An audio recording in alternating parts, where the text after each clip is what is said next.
Яңалыклар вакыты үз эшен башлап җибәрде. Студияда Лина Хәсәншина. Исәнмесез? Ел сайын 24 мартта бөтен дөнья туберкулезга каршы көрәш көне билгеләп үтелә. Аның максаты кешеләрнең сәламәтлеге һәм җәмгыять өчен туберкулезның тискәре нәтиҗәләре турында хәбәрдарлыкны арттыру. Шулай ук бу авыруның глобаль эпидемиягә каршы көрәш буенча кешеләрне активлаштыру. Безнең төшерү төркеме туберкулез диспансерына барып, эпидемиягә каршы көрәшнең барлык нечкәлекләре турында тулырак белеште. Бөтен дөнья туберкулезга каршы көрәш көне календарьның кызыл көне дип саналмый, әмма җәмгыятьнең авыруның җитдилеге һәм аның белән көрәшү кирәклеге турында хәбәрдар булуында мөһим роль уйный. Безнең төшерү төркеменә туберкулез диспансеры буенча экскурсия уздырдылар һәм авырулар белән эшләүнең һәм авыруның барлык нечкәлекләрен сөйләделәр. Диспансерда 2 бүлек: балалар һәм уллар бүлеге. Балалар бүлегенең керүе аерым, шул исәптән рентгенга да. Хастаханәдә кешеләр үзләрен уңайлы хис итсен өчен барлык чараларны да үтиләр. Кабинетта уллар кабул ителә, анда тестлар, манту ясыйлар, ВИЧ-га кан һәм башка төрле пробалар алына. Диспансерда 140 ятакка исәпләнгән стационар флюорография хезмәте, мәгълүмат һәм оештыру методик тәэмин итү бүлеге, биохимия, бактериология лабораторияләре бар. Моннан тыш тәүлек буе кабул итү бүлеге дә эшли. Кизү торучы персонал кабул итә. Ашыгыш ярдәм яки полиция алып килсә, үз мөрәҗәгатьләре белән килсәләр, безнең авырулар мөрәҗәгать итсә, без аларны һәрвакыт кабул итәбез. Бездә кыңгырау бар, без төшәбез, госпитализациялибез һәм дәвалый башлау өчен кирәкле барлык чараларны да кабул итәбез.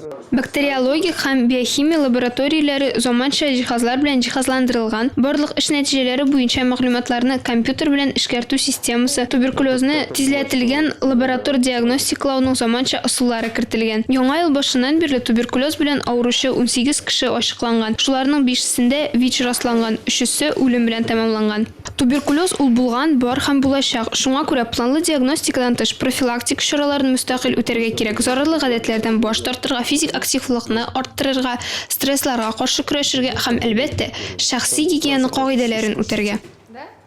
Лина Хәсәншина, Милена Валиева, Дамир Корбанов, Яңалыклар, Луч Әлмәт телеканалы. 1 апрельдән республикада санитар-экологик 2 айлык башлана. Кичә торак пунктлар территорияләрен чистарту буенча көчәйтелгән эш режимына күчүгә әзерлек турында зона киңәшмәсендә Татарстан экология һәм табигый байлыклар министрының беренче урынбасары әйләнә-тирә мөхитне саклау өлкәсендә баш дәүләт инспекторы Фаяз Шакиров сөйләде. Шара район башкарма комитетында узды. Киңәшмәдә министр хезмәткәрләре, башкарма комитет, торак коммуналь хуҗалык предприятиеләре һәм оешмалары җитәкчеләре, шулай ук административ комиссия һәм административ техник инспекция җитәкчеләре катнашты. Коммуналь техниканың әзерлеге, полигоннарның эш режимы, предприятиеләр һәм оешмаларга җирлек, район һәм шәһәр территорияләрен беркетү турында киңәшмәдә сөйләштеләр. Табигать саклау законнары бузу очракларына юл куйма максатыннан муниципалитетларның таләпләр куела торган вәкаләтләре турында аңлатмалар бирелде. Киңәшмә барышында шулай ук республикада Эко-яз 2021 акциясын үткәрү турында мәсьәләләр каралды. Җир асты байлыкларыннан файдалануның төп мәсьәләләре тикшерелде һәм республикада табигать саклау чараларын финанслау юнәлешләре билгеләнде. Конкурс среди муниципальных образований по итогам санитарно-экологического двухмесячника. Здесь критерии и количество выявленных нарушений, устраненных нарушений, выявленных ликвидированных свалок, количество собранного вторичного материала, количество граждан, принявших участие на данном мероприятии и другие. Татарстанның көньяк-көнчыгышындагы 5 районнан педагоглар нефть кухнясы бөтен Россия проектының укыту программасын уздылар. Укулар Татнефть хәйрия фонды ярдәме белән оештырылды. Яшь буында фәнгә кызыксыну уяту, үсеш өчен барлык мөмкинлекләр тудыру төп бурыч. Теоретик һәм гамәли өлешләрне берләштерергә мөмкинлек бирә торган яңа укыту методикаларын гамәлгә кертү өстенлекләренең берсе булып тора. Мин инде бу программада катнаштым. Уку онлайн уздырылды. Нефть кухнясы һәм экскурсия бик ошады. Шул кадәр барлык нәрсәдә кызыксынучан оештырылган иде. Балаларга да бу бик файдалы. Шуңа күрә бу очрашуны халык арасында киңәйтергә һәм үстереп җибәрергә кирәк. Һәм укытучылар безнең өчен беренче тапкыр мондый очрашуларны һәм укуларны оештырдылар. Булар барысы да бик кызыклы булды.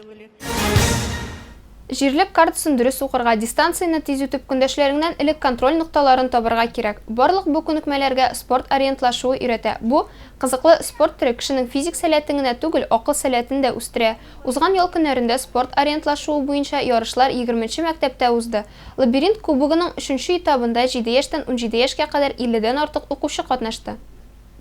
Быел Яш техниклар станциясының туристлык туган якны өйрәнү берләшмәсендә башлангыч мәктәптә укучы балалар күп. 1нче, 2нче, 3нче сыйныфлар. Аларны спорт туризмына кертү өчен шактый гади шартлар кирәк. Һәм моның өчен 20нче мәктәп территориясендә махсус укыту күнеге лабиринты оештырылды. Балалар карта укый белү осталыгын онытмасын өчен ел дәвамында лабиринтта ярышлар үткәрү турында карар кабул ителде. Алга таба инде укучылар шәһәребезнең паркларында һәм скверларында көч сынашачак.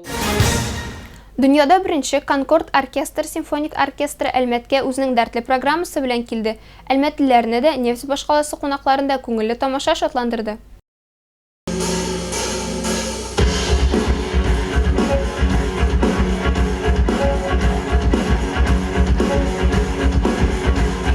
Якты кабынулар, матур костюмнар һәм дәртле темперамент бу мәдәният сарае сәхнәсендә Конкорд оркестры чыгыш ясый дигән сүз. Оркестр составында профессиональ музыкантлар, танылган консерваторияләрдә, Рәсәйнең һәм Европаның танылган музыка академияләрендә тәрбияләнүчеләр.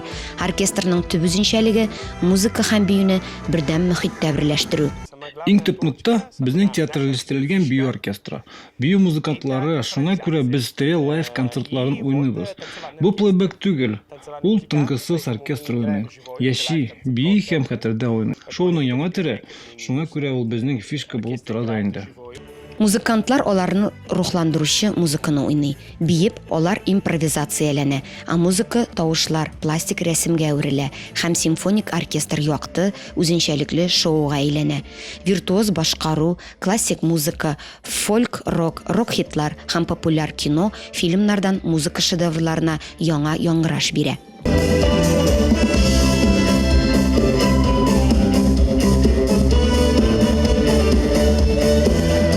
Әлмәтлеләр генә түгел, Татарстанның башка шәһәрләрендә яшәүчеләр дә дәртле тамашага җыелды. Без Баулы шәһәреннән махсус бу концертка килдек. Аның турында Инстаграмда белдек. Улым музыка белән мауга, төрле уен коралларында уйный. Аңа бу бик ошый. Шуңа күрә без бирегә тамаша карарга килдек.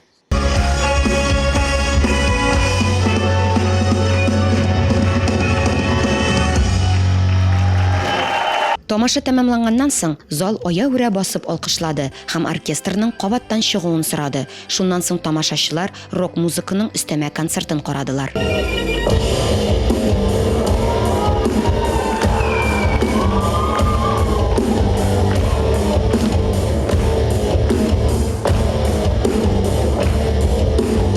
Концерт бик ошады.